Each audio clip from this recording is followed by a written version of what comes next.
Welcome back, everyone, to the Brilliance of Humanity Summit. We have been having so much fun introducing you to individuals who are shining in their brilliance and making sure that you are shining in your brilliance as well. Today is not going to be any different because it's my pleasure to welcome Dr. Steve Jeffs of Thrivin Global to our conversation today. Dr. Steve Jeffs, welcome to our show. Thank you so much for having me here, Deb. Oh my gosh. And I say the word show because in a way, the summit sort of has been a show. It's been a show of brilliance, a show of talents. And I know that you'll be bringing so much to the conversation today. So thanks so much for being here. You're welcome. Yeah. So I'll probably be calling you Dr. Steve throughout this because I know to people who work with you, you are sort of the Dr. Steve to them. And as you and I were talking about preparing for this, one of the things you and I talked about is actually that there's a cost to brilliance. And I would love to talk to you more about that because it's almost like how are we choosing to see brilliance in the first place? Well, absolutely. I mean, there's a number of costs of brilliance. Just off the top of my head, the first and the biggest is often how scared we get at looking and giving ourselves permission to see our own brilliance. One of the challenges with anything that makes us unique is we see it every single day. So to us, it's not special. It's just average because there it is every single day. And when we see something every day and we expect that of ourselves, we start to expect that of the people around us. So one of the first signs of brilliance is where we start to get frustrated by other people not bringing our brilliance. But of course, we don't usually recognize it as brilliance. We recognize it as frustration that they've caused. That's a fascinating look at that because how many times are we in a conversation with someone or working with someone in the profession and it's like, oh my gosh, can you not see this? Like it's fascinating to me. It certainly is. The other place that we see that is when we are acknowledged or people compliment us, and our response is, what, that old thing? It, we don't see it and we dismiss the appreciation. But of course, one of the most important things that we as humans, as parents, as leaders, as members of community can be doing is shining the light on the brilliance of others, to acknowledge what they are bringing and to keep doing it when they argue with us so that hopefully eventually they can start to see it, because when we can see our own brilliance, we can start to use it intentionally and moderate the volume of that brilliance to create the outcomes that we're trying to create. Yeah, absolutely. So Dr. Steve, you literally have worked around the globe. And one of the things that fascinates me so much about the work that you do is you're working with multiple cultures, diverse backgrounds. And I'm curious about, is this inability to see our own brilliance, like, is that something we see across the thread of cultures? Is that unique? Do you see it more in one than another? I'm really curious about this. I know this is a little generalization, and also there's some insight and wisdom you've gained from this. Well, working with teams, organizations, and of course individuals, there's always a lot of judgment. I think when I look at, schooling systems, the workplace, how organizations are defined, coming out of the industrial revolution, way back then, where we started to treat people as machines, we started to step on and squash their humanity, to squash their individual differences, because diversity is a threat. It's really hard to manage people that want to do their own thing. Command and control becomes the name of the game in many cases, because if you just do what I say, then at least I can control it. I know what's going on. I know what's happening because I've told everyone to do everything. That as a leadership mentality is absolutely universal. Um, Even for those of us that think that we are more mature and more evolved, under pressure, under stress, under tight deadlines, when things are not going well, that's where we revert to. I can think of experiences in the last week with my kids, especially. We try to be inclusive, we try to co-create with them, but when everything's happening, it's like, no, stop talking, just do this, listen to me, and get on with it. So it's a natural way to be as a leader, but it's also generalized around the world. Yeah. And I By the way, I love that you bring the parent piece into the conversation. And I often used to think about, being in the coaching space and all this, oh, we know how we should be and all these things. But there are those moments where you're just like, okay, this is it. I'm the parent. We're done. We're done co-creating now, right? It's so true. It's so true. It's so fun when we can tell on ourselves too. It makes it so much more exciting, right? I was curious about in this work that you're doing, what is there a moment where people, I don't know, it's like the light bulb clicks or the spotlight shine or something happens where all of a sudden people actually start to see it within themselves? Like, is it a point or is it more just it's gradually happening? It's almost like I see this like flickering candle and then all of a sudden, vroom, it's there, you know? It's a great metaphor. Um, Obviously, the psychologist in me wants to say it depends, um, but practically there is often that moment of insight. For me, the most common place for that, particularly when I'm working one-on-one, is when people start to see that what they refer to as weakness or gaps or development areas are actually connected to their strengths and their areas of brilliance. When people start to see that, they start to recognize and go, well, hey, hang on, this isn't because I'm missing something. It's not because I have a gap. It's not because I'm not good enough. It's because I'm bringing the wrong tool at the wrong time. Mm. And like just to be able to step beyond that judgment and to actually start to acknowledge and own that impact, even if it is a weakness, even if it does create low energy and low performance for self and others, even if it's not the result that they want, I'm not the problem. I might be the cause, but I'm not the problem. So, what other resources and strengths do I have available that I can now intentionally bring in service of creating the outcomes that I want to create? That's some brilliance right there, Dr. Steve, because as you're talking, I'm visualizing people that are frustrated at work around a project, or they're noticing that you mentioned like not as productive as they want to be, or not as motivated as they want to be. And what I love about what you're speaking to is that they may be a piece of this, and also there's resources that they can draw from. So, talk to me about what that work looks like.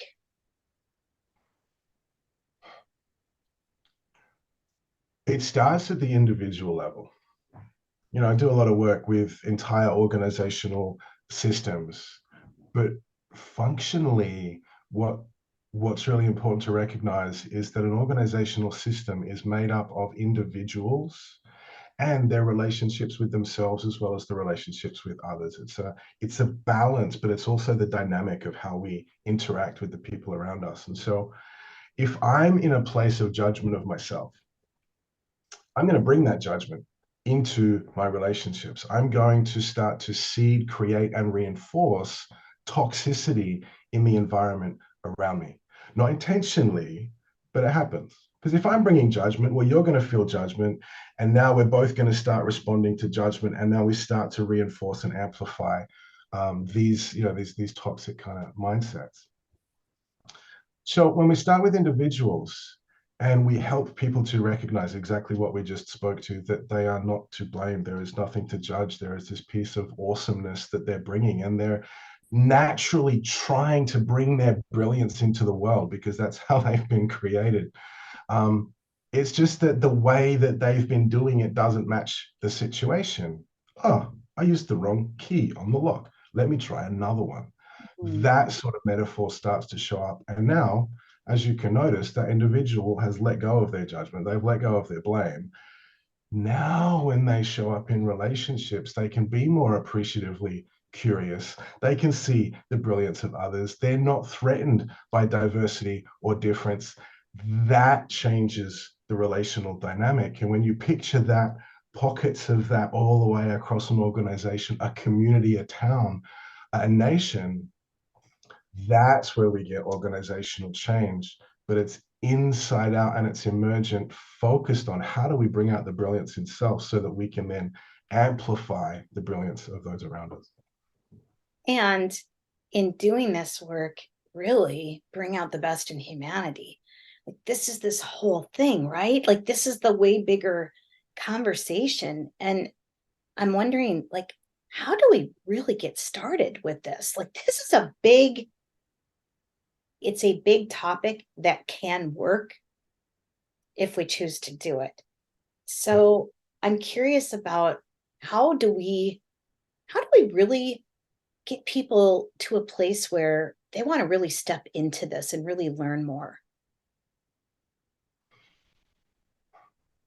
Well, I kind of want to take it back just a step, actually. Because if people want to get into it and they want to learn more, there's a curiosity, there's a hunger. And there's a lot of people that have given up hope and aren't in that place of hunger at the moment because they've tried things, they've brought their brilliance, they've adapted, they've brought ideas that have been stepped on. People have said, yes, bring your contributions, and the door's been slammed in their face. All of the traditional dynamics of organizational systems and educational at home and all the other places that we get taught. So I think there's a place where as individuals, when we can be curious about what we're bringing, the people that are showing up, the listening to us today, are that step ahead. They're curious, they're looking, they're open. Our place, our place is to help others join us here. Mm. So part of this is to continue the conversation. I want to give like a 3-step plan, and I can give those, but realistically, with the complexity of humanity and what it looks like, the ongoing conversation around brilliance, the ongoing acknowledgement and recognition of the relational space, and is it what serves us both? To be able to look through the lens of difference as an ally. Mm. Wow, you're different, I'm different. Cool. How do we connect so that our differences become strength for us as a system? And I think the other conversation that really does want to continue is what you referred to as humanity. What does that actually mean, especially in today's artificial intelligence driven world with everything that's going on? And you got AI this and AI that and AI the other thing. Well, actually, what the world is calling for is not more smart computers, smart machines. It's actually calling for more humanity because AI can't bring humanity. We can bring humanity, but since the Industrial Revolution, we've been practicing to become robots and do exactly what we're told. So we need to support each other from wherever we are to help light the fire of humanity around us. What does supporting each other where we are look like to you?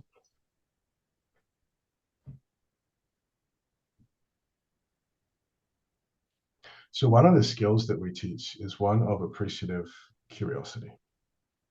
Not just curiosity, because curiosity can be attached to judgment, blame, and evaluation, and that always adds pressure and stress. But to be appreciatively curious, what is there to appreciate? What is there that is good? What is there that is working?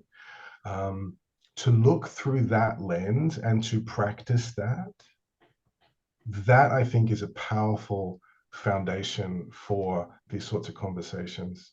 There's actually 2 other things, and we build this into all of the programs that we teach and the work that we do with Thrivin. And we have these as the ground rules, actually. So appreciative curiosity is one of those. Confident vulnerability is another. It sounds like a paradox, but it's actually really powerful because it sounds like a paradox. Often we either see we're either vulnerable or we're confident. Well, actually, the most human place, and we see this brilliantly in kids, is because they're not holding that judgment of themselves. Vulnerability is just a natural, authentic place of being. A little kid saying, "Hey, Dad, can you pass me the milk? I can't reach it." There's no judgment. There's no worry. They're like, "I can't do it. You can help me out." So that's a place of confident vulnerability. We can step forward confidently into the unknown, trusting that we've got the resources and, from that humanity perspective, trusting that we've each got each other's back and we're there in service. The third thing, of course, is to bring your puzzle piece. Mm. too often, and you see this all over the place, too often we've got our brilliance and we want to bring it, but we sit back and we say nothing. Often, and it's amazing how often this happens, when you're watching conflict in a team, the conflict is often there because one or two people are biting their tongue and they're holding back exactly what is needed. Mm. But for whatever reason, they're uncertain, afraid, or hesitant. And so it continues and amplifies. And when we start to bring these three agreements of confident vulnerability, appreciative curiosity, and bring your puzzle piece, now the team becomes a lot more connected and actually a lot more wise because Mm. it can use all of its resources. How do you, like, when you're working with these teams, I'm curious about how much time it takes to get the team to these points where I'm going to say they trust the process, they are really engaged and bought into the process. Because this is, you and I both know, this does not happen in a magical 24-hour scenario. Well, maybe, I don't know.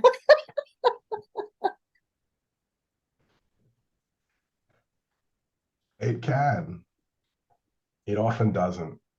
Um, there's a lot of momentum, like I guess, inertia in the other direction that we're trying to turn around, basically. Metaphorically, if you think of a big ship, you can turn the wheel, you can turn the rudder, but the ship's not going to turn straight away. It's got all of that energy moving in the same direction. It's exactly the same when we start to look at, systems of people.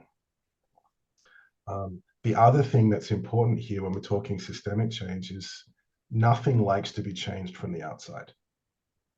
You think of the human body. If something comes in from the outside, it's an invader. We've got our immune system that pushes back and responds against it, even if it's coming to help us.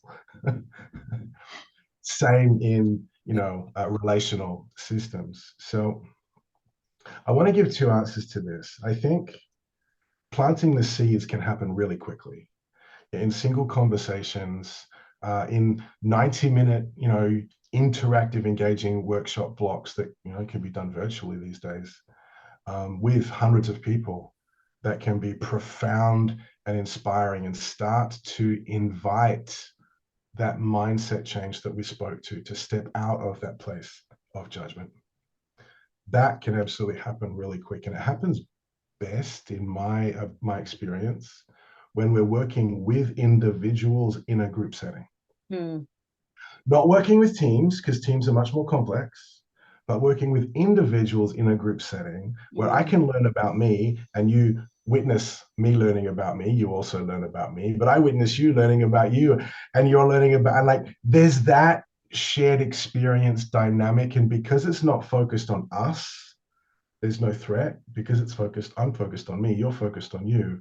And that's a great place. And because it's a strength oriented approach, it's it's a lot easier for us to play with strengths and kind of to start to own that, to be open to that. Once we own our strengths, of course, we also own, the gaps and the weaknesses that start to show up. The Absolutely. second part of that answer that I wanted to put in is, I think the organizations that are able to do this and sustain the change, because that's important. We can run a workshop, we can do 3 days, 5 days, heck, we could do a 10-month program. Massive change, significant, it's awesome, it's amazing, but is it sustained? Mhm. That's a really important question for me. Sustaining means that we've got to start to work with the entire organization. So some of the biggest changes I've seen is where we've worked with the senior executives, but they kind of really didn't get on board. Mm. But they were on board enough for us to work with the larger organization. And as their people started to get these mindsets and started to implement what's going on, because they had the behavioral permission from the top. Well, when we're at the top, that ego thing comes up and we go, I'm too good for this. I've got 40 years experience. I know what I'm doing. I'm too old to change. All of those things actually often means that it's the middle layers and often the bottom layers of an organization that are more rapid to change. Mm. Now, as soon as you start seeing this change, you're encouraging, promoting, and reinforcing change in others. I'll give you a real quick example. We were running a leadership program, our program called Self-Leadership. And we had 6 classes of about 20 people each that we were going through the middle to top layers of leadership in an organization. One person didn't show up for the first 5 modules. It's a 7-module program. So in module 6, when there's 2 modules left, they showed up. What inspired me about that is they showed up because they were seeing results. They showed up because it was safe-ish for them to not show up. We didn't force them. We didn't create pressure. We didn't drag them along kicking and screaming. We said, all right, we can work with that. But they started to see the change. And actually, they came in apologetic, not to us, but to themselves, that they had missed out on the journey and that they felt so far behind. And I thought, that is brilliant, because that's giving people permission to be where they're at, but also making the success visible to encourage them when the time is right. Oh my gosh, I just so love that, Dr. Steve. And I love just the vision of what you're creating here. And it's this what's happening for the individuals inside out, which then impacts organization, which then impacts community, right? It's all the things. And just almost even speaking to what you were talking about earlier about the humanity, the human being piece of us, this is so it, right? These types of experiences that you're providing, the trainings, the insights, the wisdom, working with the strengths multiplier, like all these things you're doing are truly helping people to be a better human being. Like it just doesn't affect the workplace, like it's at home, right? It's all the places. Absolutely. In fact, I remember my colleague Deanna Murphy and I were doing a co-keynote in the Philippines a few years ago, and we were talking about this exact topic to a large group of CEOs. And we refer to it as the tri-directional spillover. If you've got people in the workplace that are disengaged, disenchanted, that they've lost hope, and all of the things that comes with that, well, they don't leave it at work. They take it home. So what leadership are they bringing into the home? Well, they're teaching their partner, yes, but most importantly, their kids, that this is what it's like to be an adult. That disengagement comes across to the kids. So how do they go? Well, they take that off to school. And then now we've got this cycle, because it flows the other way. When your kids are having a hard time, it's hard for us as parents. And then we go from that into the workplace and we take it with us. And so it's interdependent in terms of those systems. Yeah. Which is also why it's really cool, because we can pick any one or multiple of those areas to start to create change, and it will affect everything. You said something that I I didn't I didn't double click it at the time, and now it feels like maybe I want to bring it back in, but the hunger for hope. And as you're speaking about this impact in these multiple layers, I can't help but say, yes, we need this because people are hungry for hope. And the work you're doing is a part of bringing that hope to businesses, to humanity, to our world, like all the places, right? Like it's all the places. And as I even am saying it out loud, it feels so powerful, Dr. Steve. It's evoking an emotion in me. And I do believe I'm voting that that is real right now. People are hungry for hope. And those of us that are the hope bringers, the hope drivers, the hope inspirers, whatever we want to call it and coin it, you are a part of that hope. Yeah, we are. Everyone that's joining us here is part of what you've just said as well, whether they realize it or not. And I think that's the important thing. Just asking these questions, just listening and learning to conversations like this, provides opportunity. We're a step ahead. I think you said hungry for hope. It's an interesting place to be, because when we're hungry for hope, we're not really connected to hope. We're wanting it. We forget that. We go, oh, I'm hungry for hope. Well, if you're hungry, you haven't eaten yet, to use that metaphor. And, looking at hope theory, there's 3 things that hope needs as defined by theory. One is a positive goal or a valent outcome. One is a pathway to get there, and the other is the efficacy, the belief in ourselves that we can follow the path to get there. I find that that's useful because a lot of us, in order to survive in the challenges that we faced in the world, have given ourselves permission to give up on hope. Because having hope that doesn't happen, having a dream that we don't get closer to, hurts. And we judge ourselves and we blame ourselves and we feel shame and guilt and all of these other things where who do I think I was to dream that I could be that? And then we find this little place, this little comfort zone that's actually not really comfortable, but it's familiar. And then we stay there. And when you look at systems and relationships, well, that's where some of that toxicity that we spoke to before comes in, because the people that are scared of approaching their dreams now try to cut down the dreams of the people around them. And for us to have conversations, even around hope, even around possibility, around brilliance, around strength, to be appreciatively curious, to have conversations where we can start to see, not all the way, oh, I'm going to do this amazing thing. Well, yeah, if you're ready for that, do it. And if you're not, what are you ready for? What's that one step? What's that next step? What could that be? And how do we support each other in that progress? Oh my gosh, Dr. Steve, it's just so amazing. The work you're doing is so amazing. And I do want to applaud you for that. So I know you and I could probably do an entire summit just on this topic. And unfortunately, like everything, there's the time commodity, right? Um, I would love for you to talk a little bit about, you have put together an incredible resource. Friends, this is, as you know, each of our presenters has been offering a gift to you. And I would love for Dr. Steve to talk about the gift that he and Thrivin Global have put together for you. So let's give them enough of a tease that they like for sure, because it is amazing. It is amazing, amazing.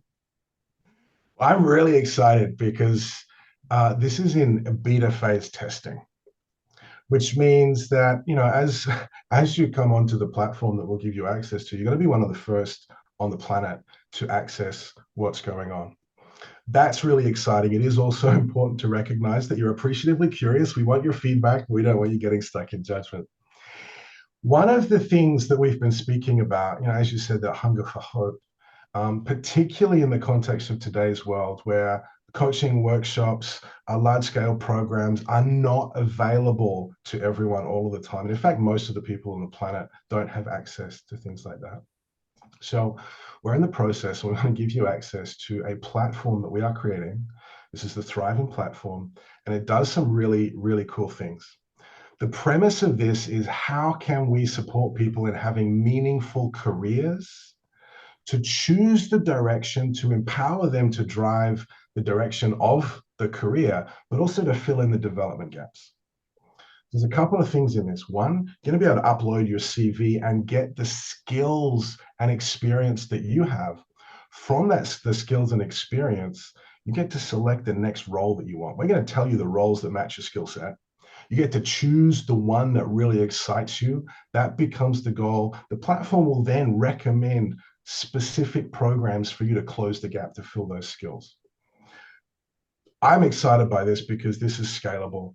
This will absolutely help people all over the planet create meaningful careers and drive that, not just hope, but a real engagement of making a difference and getting to the role that you want.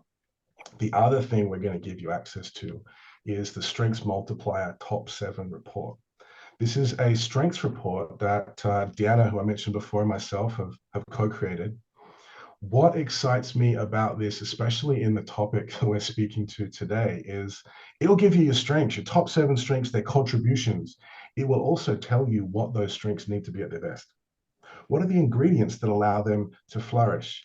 And what gets in the way? What are the triggers? And of course, what happens when those strengths do become weakness and they're overused? The report's going to give you all of that information. I'm excited. This is, yeah. I cannot thank you enough for your generosity, Dr. Steve, because you're not just offering one thing, you're offering two things, and you're really providing a way for people to shine in their brilliance. and to be contributing to humanity. Like, this is a big deal. Well, as you say, I mean, shining in your brilliance is good, but if you sit there shining, it's like a candle in a cupboard. What's the impact? But when we start to look at, well, how do I recognize my strengths? How do I dial up my brilliance? How do I bring that into my workplace in a way that serves me, serves my family, serves my community? And how do I learn the language so I can start to talk about my strengths, my brilliance, and then I can start to look for others? That to me becomes exciting, because that's where the kids, the families, the schools are going to be impacted, that we spoke to before. Yeah. Oh my gosh, it's so amazing. Dr. Steve, before we say goodbye to our audience today, is there any final thought you would just want to leave people with, or just something that you're just feeling like you just want to say to people? Yeah, the first thing that comes up, um, through that lens of appreciative curiosity, um, those things that other people are doing that frustrate us are related to both our strengths and theirs.